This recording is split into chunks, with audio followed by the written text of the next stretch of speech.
Hello everyone. I hope you all are very well. I am Mayank Agarwal.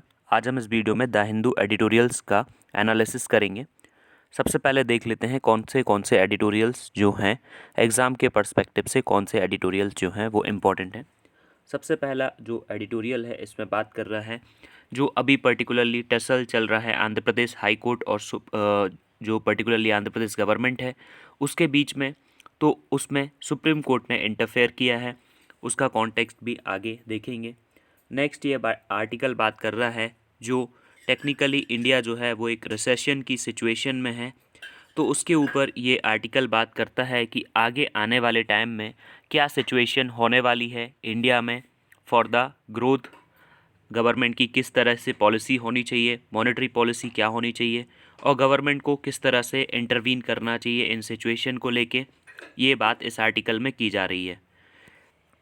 ये जो article है वो इंडिया के जो फॉर्मर गवर्नर हैं रिज़र्व बैंक ऑफ इंडिया के, उन्होंने लिखा हुआ है, तो काफ़ी इम्पोर्टेंट आर्टिकल हो जाता है वो।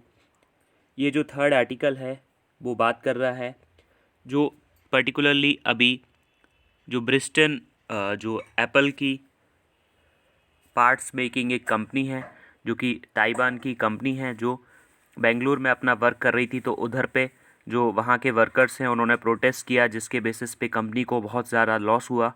तो उसके ऊपर ये बात कर रहा है कि इंडिया में आने वाले टाइम में इन्वेस्टमेंट में क्या प्रॉब्लम्स आ सकती हैं, ये यहाँ पे बात की जा रही है। नेक्स्ट ये वाला जो आर्टिकल है इंडिया में हेल्थ केयर के बारे में बात कर रहा है कि हेल्थ केयर इंडिया में जो है वो अनएक्सेसिबल है पुअर के लिए, अगर वो एक अच्छी हेल्थ केयर को एक्सेस करना चाहते हैं। दूसरी तरफ यहाँ पे डॉक्टर्स और नर्सिस के जो नंबर हैं उनकी बात की गई है कि कैसा इम्पैक्ट है, और आयुष्मान भारत जो स्कीम है उसकी भी कुछ जो हैं लैकिंग यहाँ पे बताई गई हैं जिनको दूर करना चाहिए। ये जो नेक्स्ट आर्टिकल है ऑपेड पेज पे, इसमें जो सबसे फर्स्ट आर्टिकल है ये बात कर रहा है महाराष्ट्र गवर्नमेंट का जो अभी रिसेंट लॉ आया है जो कि पर्टिकुलरली द महाराष्ट्र शक्ति criminal law Maharashtra amendment bill 2020, उसको क्रिटिसाइज़ कर रहा है इस आर्टिकल में कि उसमें आखिर क्या कमियां हैं जिनको गवर्नमेंट को दूर करना चाहिए। ये जो नेक्स्ट आज का कैरिकेचर है उसमें पर्टिकुलरली ममता बनर्जी और अमित शाह के बीच में जो ऑनगोइंग टसल है वेस्ट बंगाल में, जो वहाँ पे होने वाले इलेक्शन हैं असेंबली इलेक्शन, उसके बारे में बात कर रहा है कि जो पर्टिकुलरली टीएमसी का जो सिंबल है उसमें से एक जो बलून है वो उड़ के साइड में आ गया और एक बलून पहले से ही साइड में है। तो यहाँ पे ये दिखा रहे हैं कि टीएमसी जो है उसके जो लेजिस्लेटर्स हैं इलेक्शन होने से पहले ही पार्टी छोड़ के जो है दूसरी पार्टी में यहाँ पे शामिल हो रहे हैं। ये जो पर्टिकुलर आर्टिकल है नेक्स्ट बियॉन्ड जस्ट परसुएशन, यहाँ पे बात की जा रही है कि सेंट्रल गवर्नमेंट जो है वो पर्टिकुलरली फार्मर्स के साथ सिंसियरिटी से बात नहीं कर रही है। उनको जो है कभी खालिस्तान बता दिया जाता है, कभी पर्टिकुलरली जो है नॉर्मली दूसरे से फंडेड एजिटेटेड फार्मर्स ऐसा बता देते हैं, बट जो फार्मर्स की जो कंसर्न है उसके ऊपर सेंट्रल गवर्नमेंट बात नहीं कर रही है। ये बात यहाँ पे की जा रही है।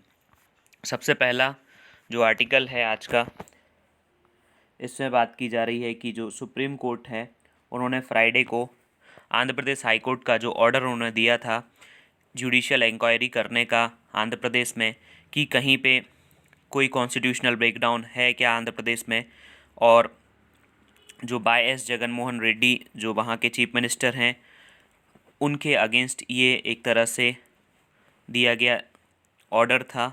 आंध्र प्रदेश हाई कोर्ट ने ये ऑर्डर दिया था। तो यहाँ पे टॉप कोर्ट जो कि सुप्रीम कोर्ट है उन्होंने जो इंटरवीन किया है ये एक तरह से एक वेलकम स्टेप है, क्योंकि हाई कोर्ट ने एक बहुत ही अलग तरह का इंटरवेंशन ये ले लिया जो हाई कोर्ट के जो है अथॉरिटी के अंडर नहीं आता है। अगर किसी भी स्टेट में जो कॉन्स्टिट्यूशनल ब्रेकडाउन है तो उसको देखने का उसके बारे में रिपोर्ट मांगने का जो अधिकार है वो एग्जीक्यूटिव के पास है, जो कि प्रेसिडेंट या गवर्नर ऑफ स्टेट्स हैं, जो पर्टिकुलरली रिपोर्ट सॉर्ट करते हैं कि कहीं कोई कॉन्स्टिट्यूशनल ब्रेकडाउन तो नहीं है स्टेट में। ये जो कॉल है वो स्टेट गवर्नमेंट के पास मतलब हाई कोर्ट के पास ये पावर नहीं है। अंडर आर्टिकल 356 ये जो पावर है वो एग्जीक्यूटिव के प्रोरोगेटिव में आता है, ना कि जुडिशरी के प्रोरोगेटिव में आता है। जो एसआर बोमई केस है उसमें 9 मेंबर जो बेंच थी सुप्रीम कोर्ट की, उन्होंने स्कोप ऑफ आर्टिकल 356 जो है वो डिफ़ाइन किया था। इन्होंने प्रेसिडेंट रूल अलाउ इम्पोज करने का जो है वो पावर प्रेसिडेंट या फिर गवर्नर जो कि रिपोर्ट भेजता है प्रेसिडेंट को, सिर्फ उसके पास है। जुडिशरी के पास ये पावर जो है वो नहीं है। तो यहाँ पे पर्टिकुलरली ये प्रेसिडेंट जो है वो यूनियन काउंसिल ऑफ मिनिस्टर जो हैं वो ये बताते हैं कि किसी स्टेट्स में कॉन्स्टिट्यूशनल ब्रेकडाउन है तो उसके बेसिस पे वहाँ पे कॉन्स्टिट्यूशनल मशीनरी का अगर कोई ब्रेकडाउन है तो उसको चेक करने का काम गवर्नर करते हैं, ना कि जुडिशरी ऐसा कोई पर्टिकुलर यहाँ पे बोल सकती है। तो ये बात इस आर्टिकल में जो है वो की जा रही है, क्योंकि यहाँ पे जो टसल अभी चल रहा है आंध्र प्रदेश हाई कोर्ट, जो जगन मोहन रेड्डी हैं उन्होंने सुप्रीम कोर्ट के चीफ जस्टिस को एक जो है वो पत्र भी लिखा जिसमें उन्होंने बोला कि जो आंध्र प्रदेश हाई कोर्ट के जज हैं वो एक तरह से बियास्ड डिसीजन दे रहे हैं अगेंस्ट द गवर्नमेंट। तो उसके बेसिस पे सबसे पहले यहाँ पे आर्टिकल में ये बात बोली जा रही है कि जो जज हैं सुप्रीम कोर्ट के उनको सबसे पहले उस लेटर को ध्यान से देखना चाहिए, उसमें सबसे पहले अपना डिसीज़न देना चाहिए।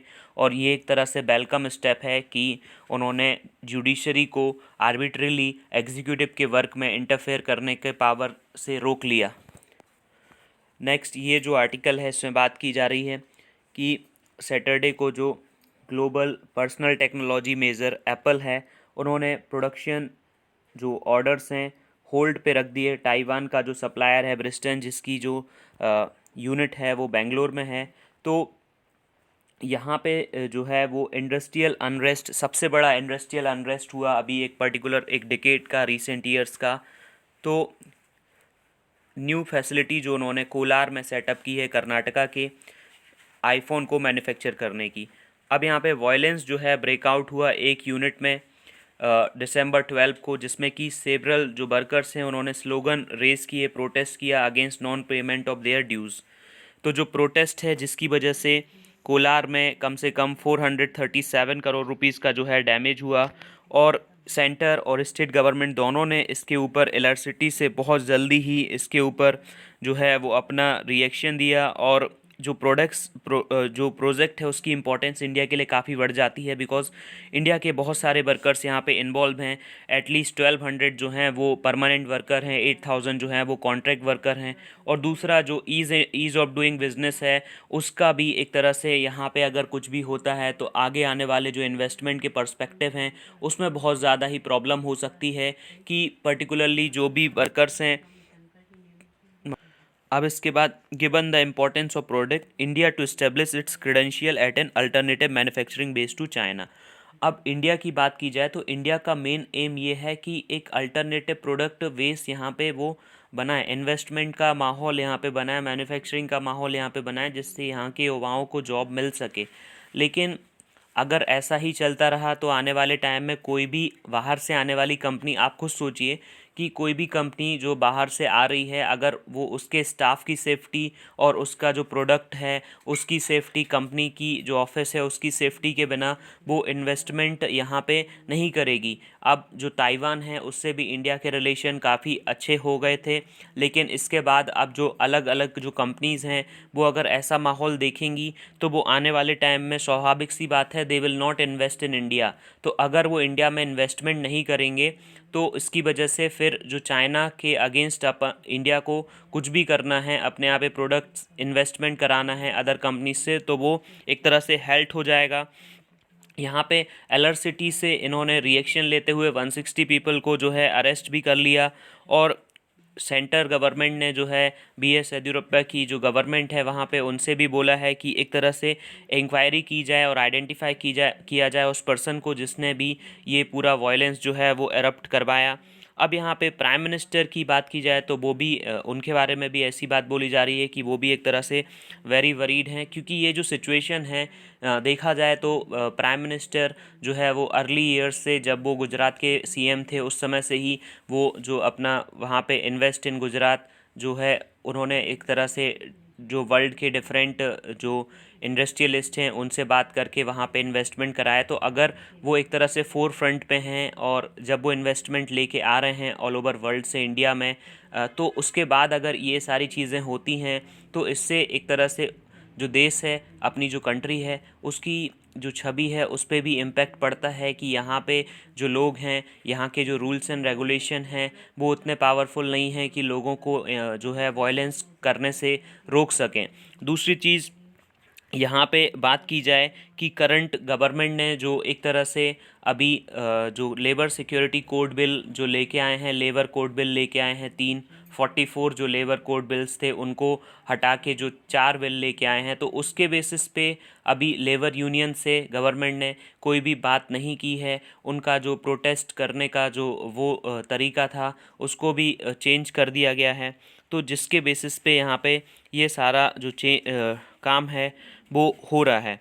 अब दूसरी तरफ बात की जाए कि गवर्नमेंट जो है वो ट्रिपार्टाइट जो डायलॉग करती है, ट्रेड यूनियन, एम्प्लॉयर्स और साथ में जो गवर्नमेंट है, वो तीनों मिल बैठ के जो ऑर्गेनाइजेशन है उनका, जिसमें कि इंडियन लेबर कॉन्फ्रेंस होती है, उसको भी हेल्ड करके रखा हुआ है 2015 से। तो उसको फिर से रिवाइव करना चाहिए जिससे एक जो है अच्छे परिप्रेक्ष्य में एक बात हो सके, जिससे कि बात आगे बढ़े और गवर्नमेंट जो है वो ट्रेड यूनियंस की जो प्रॉब्लम्स हैं उनको ध्यान से यहाँ पे सुन सके।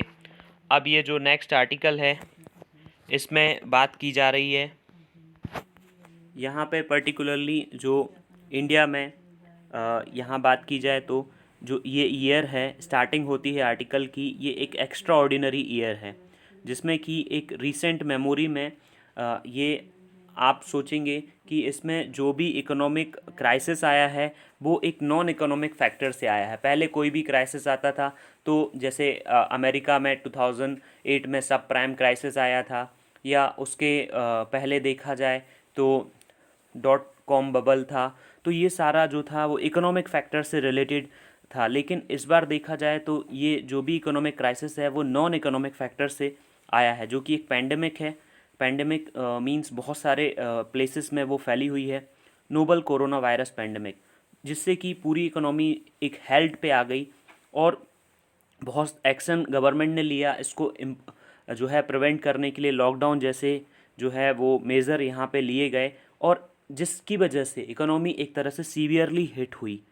अब रिस्ट्रिक्शन धीरे धीरे गवर्नमेंट ने जो है वो विड्रॉन किए, लेकिन देखा जाए तो इंडियन इकोनॉमी की जो परफॉर्मेंस है Q1 में, जो कि अप्रैल से जून में है, और उसके बाद जुलाई अगस्त सितंबर Q2 में देखी जाए तो पहला जो क्वार्टर है उसमें 23.9% जो है इंडियन इकोनॉमी में एक तरह से कॉन्ट्रैक्शन देखा गया। मतलब अगर लेट से अगर कोई कंट्री जो है वो 100 कार प्रोड्यूस कर रही थी तो अब वो सिर्फ 75 कार्स ही प्रोड्यूस कर पा रही है। उसके बाद Q2 में फिर से जो है 7.5% का जो है वो कॉन्ट्रैक्शन हुआ। मतलब 75 में से भी उसका 7% जो है वो हटा दिया जाए, मतलब 5 कार्स और हटा दी जाएं, तो उसके बाद सिर्फ 70 कार ही वहाँ पे प्रोड्यूस हो रही हैं।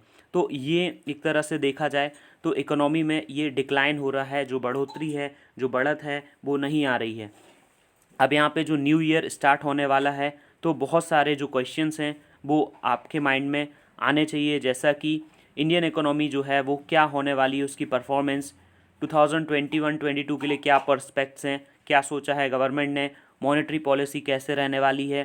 दूसरी तरफ बजट जो आने वाला है फेब में वो किस तरह से प्रेजेंट होने वाला है, और global environment for trade and investment जो है वो इम्प्रूव होगा और इंडिया को एक तरह से हेल्प करेगा, इन्वेस्टमेंट करेगा। और मीडियम टर्म जो फोकस है आने वाले 4 से 5 साल में जो है वो, अब बात की जाए परफॉर्मेंस इन 2021, तो जीडीपी जो नंबर्स हैं फर्स्ट हाफ में वो एक तरह से जो है वो रिडक्शन हुआ है जीडीपी में। और जीडीपी जो है अभी कैलकुलेट होती है वो 2011-12 की प्राइस पे होती है। इन 2021 एज़ कम्पेयर टू जो है वो 11 लाख जो 11,15,879 करोड़ थी, जो कि 7.76% है 2019-20 की जीडीपी का। अगर इंडिया इकोनॉमी जो है वो मेंटेन करती है अपना सेकेंड हाफ में भी जो पर्टिकुलर ये है level of the previous year, तो जो फुल कॉन्ट्रैक्शन है वो 7.7% हो जाएगा टोटल जीडीपी का। तो जो यहाँ पे सी रंगराजन और डी के श्रीवास्तव उन्होंने जो एस्टिमेट किया है कि अगर इंक्रीज़ होता है Q4 में, अगर Q3 मान लो ऐसे ही जाता है, Q4 में इंक्रीज़ होता है, तो ओवरऑल जो कॉन्ट्रैक्शन है वो 6 to 7% की रेंज में रह सकता है। मतलब पूरे ईयर में जो जीडीपी में कॉन्ट्रैक्शन है वो 6 to 7% रह सकता है। तो अगर ऐसा भी करना है तो इसके लिए बहुत ज़्यादा पिकअप होना पड़ेगा गवर्नमेंट के एक्सपेंडिचर में। गवर्नमेंट जो भी एक्सपेंडिचर करती है, दूसरा जो गुड्स एंड सर्विसेज जो कलेक्शन है उसको भी इम्प्रूव होना पड़ेगा।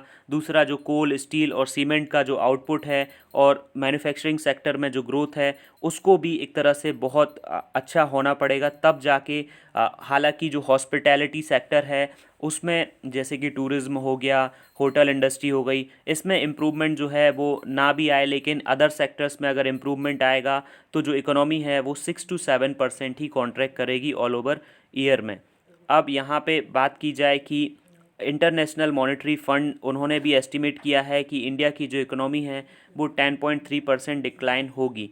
अब यहाँ पे बात की जाए कि 21-22 जो आने वाला जो फिस्कल ईयर है, जो 1 अप्रैल से स्टार्ट होगा, उसमें आखिर क्या होने वाला है। अगर इंडिया की इकोनॉमी 8% से ग्रो करती है 21-22 में, तो डिक्लाइन जो है उसका कंपनसेशन हो सकता है। 2021 का जो भी डिक्लाइन हुआ है उसका कंपनसेशन हो सकता है।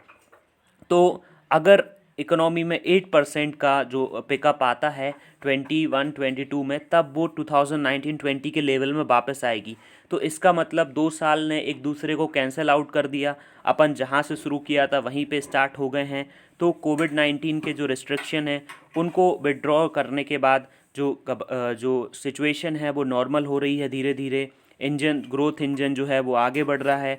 तो गवर्नमेंट को जो अपना कैपिटल एक्सपेंडिचर है उसको बहुत ही ज़्यादा बढ़ाना पड़ेगा, जैसे रोड, रेलवेज़, हाईवेज़, इनका जो स्ट्रक्चर है जिसमें गवर्नमेंट कैपिटल इन्वेस्टमेंट करती है। दूसरा जो प्राइवेट सेक्टर जो है वो उनको अपने फ्यूचर पर्सपेक्ट बढ़ा के इन्वेस्टमेंट जो है वो आगे बढ़ाना पड़ेगा। दूसरी तरफ बात की जाए मॉनेटरी पॉलिसी, तो एक्सट्रीमली अकोमोडेटिव रहनी चाहिए 21-22 में, जैसे कि जिसमें कि पॉलिसी में रिडक्शन करना चाहिए।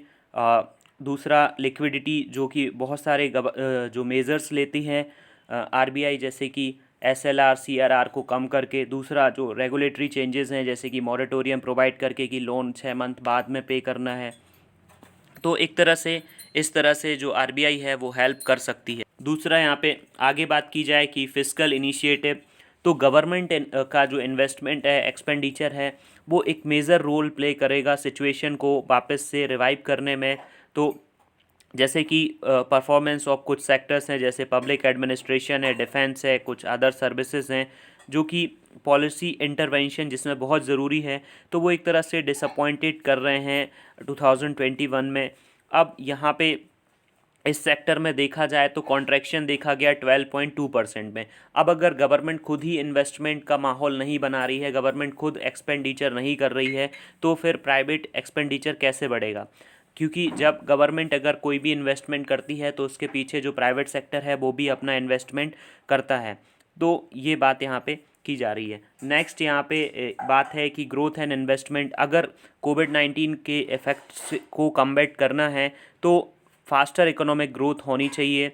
तो इन्वेस्टमेंट रेट जो हैं वो बहुत ज़्यादा फॉल कर रहे हैं। अब यहाँ पे बात की जाए कॉरपोरेट टैक्स में जो गवर्नमेंट चेंज लेके आई है। दूसरा, इन्वेस्टमेंट का जो साइकिल है उसको भी गवर्नमेंट ने चेंज किया है। इन्वेस्टमेंट का क्लाइमेट चेंज करने के लिए गवर्नमेंट को हेल्प करनी चाहिए।